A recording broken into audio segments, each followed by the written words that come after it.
Le paradigme cartésien issu des réflexions de René Descartes a marqué un tournant décisif dans l'histoire de la philosophie et de la science occidentale. L'un des apports majeurs de Descartes est la séparation entre le corps et l'esprit, une distinction souvent désignée sous le terme de dualisme cartésien. Cette vision de la réalité repose sur l'idée qu'il existe deux types de substances radicalement différentes, la substance pensante, l'esprit, et la substance étendue, le corps. Cette division du réel en deux dimensions autonomes a influencé non seulement la philosophie, mais aussi la science, la médecine et la psychologie, façonnant ainsi les paradigmes dominants jusqu'à nos jours. L'une des phrases les plus célèbres de la philosophie moderne, cogito ergo sum, je pense donc je suis, est au cœur de ce paradigme. Cette formule résume la certitude fondamentale à laquelle Descartes parvient après avoir mis en doute toutes ses connaissances. Pour Descartes, la pensée, et non le corps, constitue l'essence de l'être humain. Cela signifie que ce qui nous définit en tant qu'humains n'est pas notre apparence physique, nos émotions ou même nos actions, mais plutôt notre capacité à penser, à réfléchir et à douter.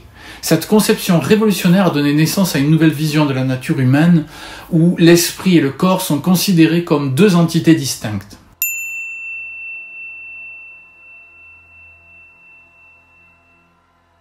Pour comprendre pleinement la portée du dualisme cartésien, il est essentiel de replacer cet apport dans son contexte historique. Avant Descartes, la pensée médiévale était dominée par une vision aristotélicienne, dans laquelle le corps et l'esprit étaient vus comme des aspects inséparables de l'être humain. Aristote avait développé une conception illémorphique, où le corps, matière et l'âme, forme, étaient des composantes d'une même réalité. Dans ce cadre, l'âme donnait vie et forme au corps, et les deux n'étaient pas envisagés comme pouvant exister indépendamment. Cette vision aristotélicienne était soutenue par l'Église catholique, qui considérait l'âme comme la source de vie et de mouvement du corps. Le paradigme cartésien, en rompant avec cette vision, introduit une radicale autonomie de l'esprit par rapport au corps. Descartes propose ainsi que l'esprit peut exister indépendamment du corps, et que la pensée n'est pas liée aux lois de la matière qui, elles, régissent le corps. Ce faisant, Descartes ouvre la voie à une nouvelle manière de concevoir la nature humaine et la réalité.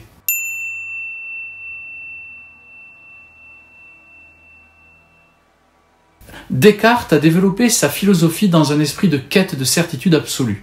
En effet, le XVIIe siècle était marqué par une crise des savoirs. Les connaissances issues des traditions aristotéliciennes et scolastiques étaient mises en question par les découvertes scientifiques de l'époque, notamment en astronomie et en physique. L'œuvre de Galilée, par exemple, avait ébranlé les fondements de la cosmologie aristotélicienne en démontrant que la Terre n'était pas au centre de l'univers. Pour affronter cette crise, Descartes propose une méthode philosophique radicalement nouvelle. Il commence par douter systématiquement de toutes ses croyances, y compris celles qui semblent les plus évidentes, afin de découvrir des vérités indubitables. Ce processus, appelé doute méthodique, est au cœur de son ouvrage majeur, les Méditations métaphysiques. Dans cette démarche, Descartes rejette tout ce qui peut être mis en doute, y compris l'existence du monde extérieur et celle de son propre corps. Cependant, il découvre qu'il ne peut pas douter de sa propre existence en tant qu'être pensant. Le fait même de douter prouve qu'il pense, et penser implique nécessairement l'existence de celui qui pense. C'est ainsi que Descartes en arrive à sa célèbre formule « je pense, donc je suis ». Ce raisonnement fonde le dualisme en distinguant la pensée du corps. La pensée devient alors l'essence de l'être humain, tandis que le corps est relégué au rang de simple machine obéissant aux lois de la mécanique.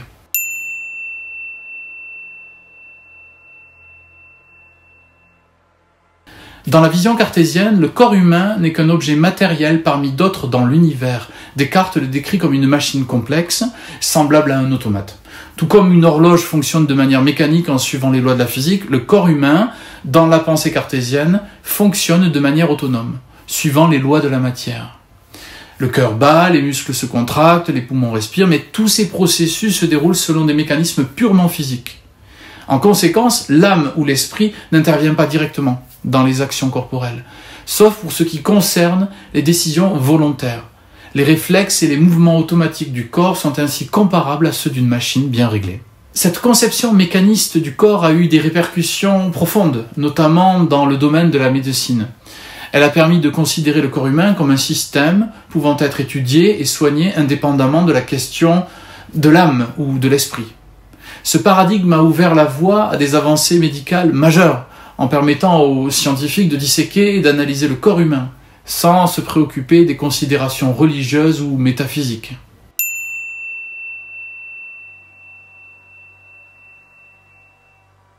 Cependant, cette distinction entre le corps et l'esprit soulève une question cruciale, connue sous le nom de problème corps-esprit. Si l'esprit est une substance immatérielle et le corps une substance matérielle, comment ces deux substances distinctes peuvent-elles interagir? Comment une pensée immatérielle peut-elle provoquer une action dans un corps matériel? Descartes lui-même reconnaît la difficulté de cette question. Il postule que l'interaction entre l'esprit et le corps se produit dans une petite glande du cerveau appelée la glande pinéale. Cette hypothèse, bien qu'originale, n'a pas résisté à l'examen scientifique et elle a suscité de nombreuses critiques, tant chez les philosophes que chez les scientifiques. Le problème de l'interaction entre le corps et l'esprit a conduit certains philosophes à proposer des solutions alternatives. Par exemple, Spinoza rejette le dualisme cartésien et développe une philosophie du monisme, dans laquelle il soutient que corps et esprit ne sont que deux aspects d'une même substance. De même, Leibniz propose la théorie de l'harmonie préétablie, selon laquelle le corps et l'esprit, bien que distincts, sont en parfaite synchronisation, comme deux horloges qui s'accorderaient toujours.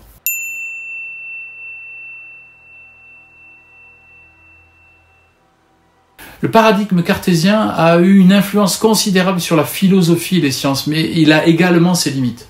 En séparant radicalement le corps et l'esprit, Descartes a ouvert la voie à une vision du monde dans laquelle l'expérience subjective, les émotions et les sensations corporelles étaient souvent négligées. Le dualisme cartésien a également conduit à une conception de la nature humaine où l'esprit est valorisé au détriment du corps, créant une dichotomie qui a parfois été source de déséquilibre. Dans la modernité, ce paradigme a été critiqué par des courants de pensée qui insistent sur l'interconnexion entre le corps et l'esprit.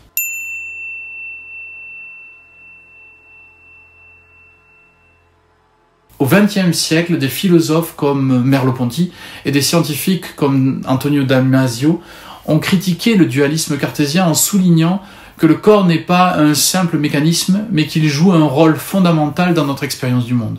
Merleau-Ponty, par exemple, développe une phénoménologie du corps où il montre que notre perception du monde est toujours incarnée. Pour lui, le corps n'est pas une machine, mais le lieu où se construisent nos expériences, nos émotions et nos interactions avec le monde extérieur.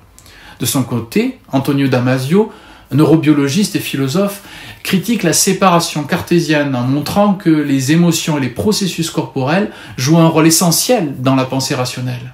Dans son livre « L'erreur de Descartes », il souligne que la prise de décision, la moralité et la réflexion sont étroitement liées à notre expérience corporelle et émotionnelle.